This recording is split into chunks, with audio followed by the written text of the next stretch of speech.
problematika dan kebijakan pendidikan di Malaysia.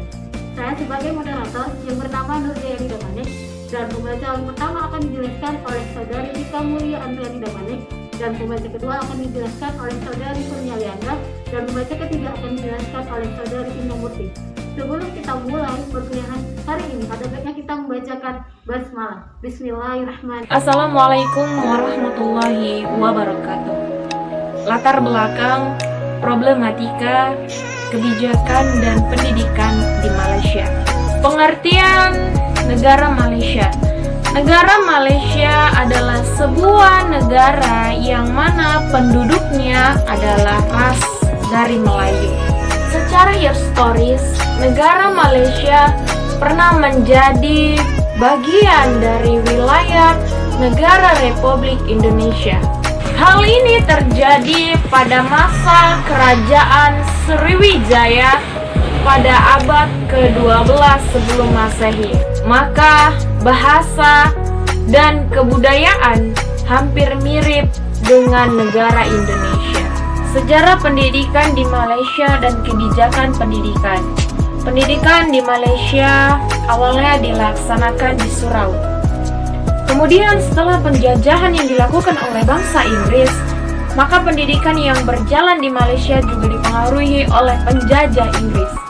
Yang terjadi, maka ciri khas di Malaysia adalah bahasa Inggris.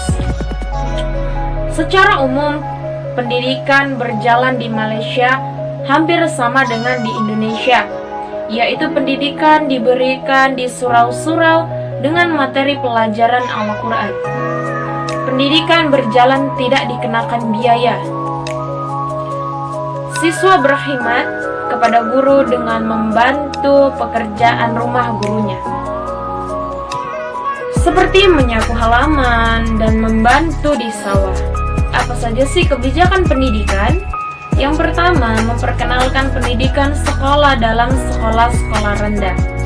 Yang kedua, mengurangi tahun lama sekolah rendah dari 6 tahun menjadi 5 tahun bagi murid yang cerdas, begitu juga dengan sebaliknya. Ketiga, memberikan peluang pendidikan kepada semua pelajar dengan melanjutkan waktu belajar mereka dari 9 tahun menjadi 12 tahun, yaitu sampai dengan tingkat 5 peringkat sekolah menengah.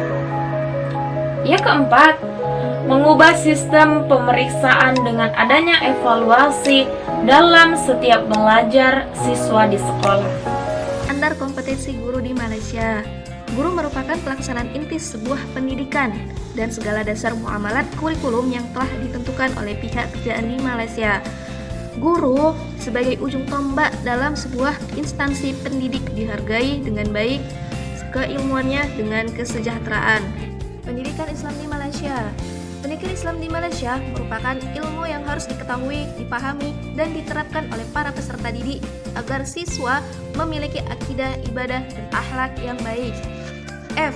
Skenario pendidikan di Malaysia saat ini adalah mengembangkan peran pembangunan pendidikan Malaysia 2015 sampai 2025 dengan memadukan 3 macam unsur penting dalam kemajuan sebuah negara, yaitu dari pihak berbagai macam industri, perguruan tinggi, dan kementerian yang Baik, selanjutnya saya akan menjelaskan mengenai skenario pendidikan di Malaysia pada saat ini. Skenario pendidikan di Malaysia saat ini adalah mengembangkan pelan pembangunan pendidikan Malaysia sejak tahun 2015 sampai dengan tahun 2025 nanti dengan memadukan 3 unsur penting dalam kemajuan sebuah negara, yaitu yang pertama dari pihak berbagai macam industri, perguruan tinggi, dan kementerian yang mengatur dan mengurusi dalam pendidikan. Nah, mereka membuat program panjang ini selama 10 tahun ke depan untuk bisa mengkolaborasi 3 unsur tersebut sehingga menghasilkan pendidikan yang berkualitas. Demikianlah hasil presentasi kami. Kurang dan lebihnya kami mohon maaf. Sebelum kita tutup perkuliahan hari ini, ada baiknya kita membacakan hamdalah. Alhamdulillahirrabbilalamin. Wabillahi taufik hidayah. Assalamualaikum warahmatullahi wabarakatuh.